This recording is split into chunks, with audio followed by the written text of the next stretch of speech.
քրեակատարողական հիմնարկի պետի տեղակալի տղայի հետ կապված այդ միջադեպը, որ տեղի ունեցավ, դուք դրանից ինչ հետևություններ արեցիք, արդյոք պետի տեղակալի գոնե ժամանակավոր լիազորությունները կասեցնելու անհրաժեշտություն չկար։ Նայեք, մենք ցանկացած գործողություն, որ իրականացնում ենք, պետք է այդ գործողությունը բխի օրենքից։ Օրենքում համապատասխան օրենքներում մենք չունենք այդպիսի հիմք, որպեսզի անձին աշխատանքից ազատենք կամ լիազորությունները կասեցնենք իր տղայի կատարած կամ իր ազգականի կատարած այս կամ այն հանցանքով պայմանավորված։ Սրա հետ կապված ես ունեմ իմ դիրքորոշումը, որը որ ցանկանում եմ հնչեցնել միանշանակ։ Մենք ինչ-որ արդեն նշեցի, քրեակատարողական հիմնարկներում ունենք 2845 ազատությունից զրկված անձ։ Եթե մենք այս տեսանկյունից ենք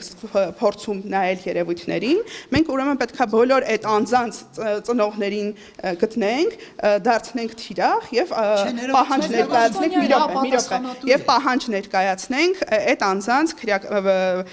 այս կամ այն աշխատանքից ազատելու, որը կարծում եմ, որ նա պատասխանատու է, նա պետք է Չէ, անպատժելիության եկեք ոչ, որովհետև նայեք, հիմա ես նաև իմ փորձով ձեր հետ կիսվեմ, քրեակատարողական հիմնարկում անչափահասները վերջի տարիներին, լսում եք, վերջի տարիներին անչափահասները նվազագույն թիվ են մեր մոտ ունեցել քրեակատարողական հիմնարկներում։ Անցյալ տարի մենք անգամ ունեցել ենք դեպք, որ անչափահաս ազատությունից զրկված անձ չենք ունեցել։ Այս պահին մենք ունենք 6 անչափահաս ազատությունից զրկված։ Այս անչափահասները սովորաբար հայտնվում են քրեակատարողական հիմնարկներում ամենածանր հանցանքների դեպքում, այսինքն մնացած դեպքերում պետությունը որդեգրել է այնպիսի քաղաքականություն, որ այս անձին չհայտնվեն քրեակատարողական հիմնարկներում եւ այսպես ասած կրկնակի հանցածին այսպես ասած իրավիճակում չհայտնվեն, որը որ շատ լավ է եւ որը որ տվել է իր արդյունքները։ Նայեք, չէ, թողեք վերջացնեմ։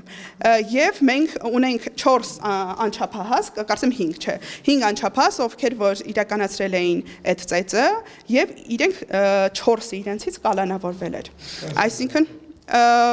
իմ տեղեկություններով 3-ը 20 օր, մեկը 1 ամսով։ Հիմա ինչա ասածս, մենք այս վերջի տարիներին, վերջի 6-7 տարիներին չենք ունենա այնպիսի դեպք, որ անչափահասը կալանավորվում է ծեծի հոդվածով։ Իսկ սա նաև աննախադեպ էր այս տեսանկյունից, որ անչափահասը այս տեսը, այո, խմբակային ծեծի մասին է եւ նաև այստեղ ազդեցություն է ունեցել։ Ես չեմ արդարացնում, ընդհակառակը դա իմ համար շատ մտահոգիչ է ընդհանուր հասարակական տեսանկյունից, որ մենք այդպիսի երևույթներ, մեկը, որը պետք է կարգ ու կանոն բանտերում հաստատի, այնպես անի, որ բանտում հայտնվածը ուղղվի բանտից դուրս գալուց հետո ճիշտ ճանապարհով գնա, նրա տղեն ցանկացած բան, եթե մենք խոսում ենք, ես ուզում եմ, որ մենք խոսենք հողի վրա 2 ոտքով կանգնած վիճակում։ Մենք, այո, հիմա նայեք, մենք այնպես չի, որ մեր համար նորություն է, որ մեր հասարակության մեջ հատկապես այս տարիքի երեխաների շրջանում լինում են ծեծի դեպքեր։ Սա մեր համար նորություն չի։ Եվ սա նաև մեր հասարակության, չէ, թողեք վերջացնեմ։ Չէ, ես հիմա տանում եմ նրան, թե մեր հասարակությունը ընդհանուր առմամբ, հատկապես տղաների շրջանում բռնության քարոզող հասարակություն է։ Այսինքն տղան մեծանում է, տղային ասում են, երբ որ մեկը քեզ բան է ասում, քարը վերցրա տուր գլխին, ու երեխաներին սովորեցնում են ավելի շատ բռնություն, քան առողջ հարաբերություններ եւ առողջ կոմունիկացիա։ Եվ մենք ունենք այս մասով շատ դեպքեր հաստատ կունենանք, երբ որ այդ չի տեսանկարահանվել, համապատասխան համացանց չի գծվել եւ այդ դեպքերը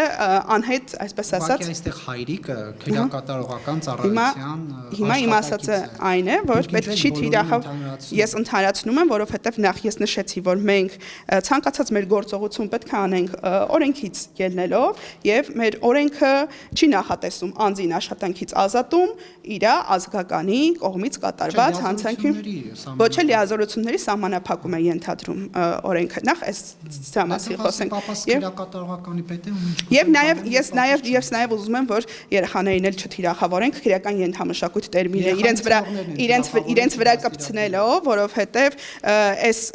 երևույթը որը մենք ունենք մեր հասարակության հասարակության մեջ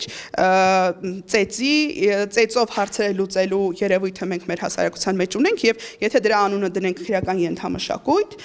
մենք կստացվի մեր հասարակության մեծ մասը կրում է քրեական ենթամշակույթ։ Այստեղ աբսուրդը գիտեք, որ մեկի հայրը քրեակատարողականի աշխատիկից է, մեկինը դպրոցի տնօրեն է, մյուսինը մանկապարտեզի դաստիարակ է կամ դաստիարակչուի, մեկինը համայնքի վարչական ղեկավար է, այսինքն մարդիկ, որոնք ինչ-որ ինստիտուտներ են կառավարում։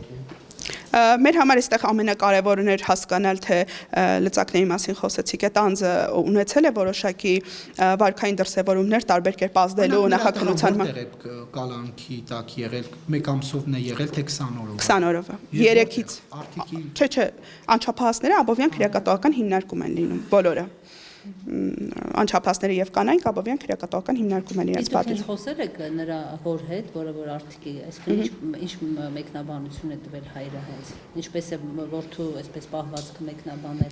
Ես խոսել եմ հոր հետ, բայց քանի որ դա շատ կոնֆիդենցիալ խոսակցություն է, չեմ ուզում դրա մասին բարձրաձայնել, նաեւ անձի այդ անձնական տվյալների գաղտնիությունը հաշվի առնելով։ Քրեակատողական հիմնարկներում արկա մտահոգիչ դեպքերը, որոնց մեզ որպես լրագրողները հազանգում են, ես նաեւ լրատվական դաշտյանունից խնդրում եմ կազմակերպել այցելություն, որպեսզի մենք նաեւ որոշակի առումով տեղում ծանոթանանք եւ գիտեմ, որ հաշվի առնելով, որ շատ ազատությունից զրկված անձինք ցանկություն չունեն հարցազրույց տալու լինում են նմանատիպ դեպքեր, այնուամենայնիվ պայմանները տեսա նկարահանելը եւ իրավիճակները ծանոթանալու համար, որպեսզի հղում չարվի, որ նրանք ցանկություն չունեն հարցազրույց տալու։ Մենք առաջիկայում, եթե չեմ սխալվում, դեկտեմբերի 16-ին, բայց այդ մասին մենք հայտարարությամբ հանդես կգանք, abովյան քրեակատողական հիմնարկում, ինչպես որ նախարարը խոստացել է, շրջայց ենք իրականացնելու, ես էլ կլինեմ այդ շրջայցին եւ դրանից հետո նաեւ նախատեսում ենք փակ քննարկում լրագրողների հետ տարբեր հարցերի հետ կապված։ Մեկուսարանն էլ է, չէ՞, ձեր վերահսկողության Այո։ Այնտեղ հնարավոր է շրջայց կազմակերպել։ Նրանք սրբազաններին տեսնենք։ Այս պահին այդ հարցը կարող ենք մենք քննարկել եւ ձեզ դրա պատասխանը տալ։ Հնարավորությունը դեկտեմբերի 16-ին, այո, abովյան քրեակատողական հիմնարկում շրջայցի եւ հետագայում նաեւ փակ քննարկման հրավեր կլինի։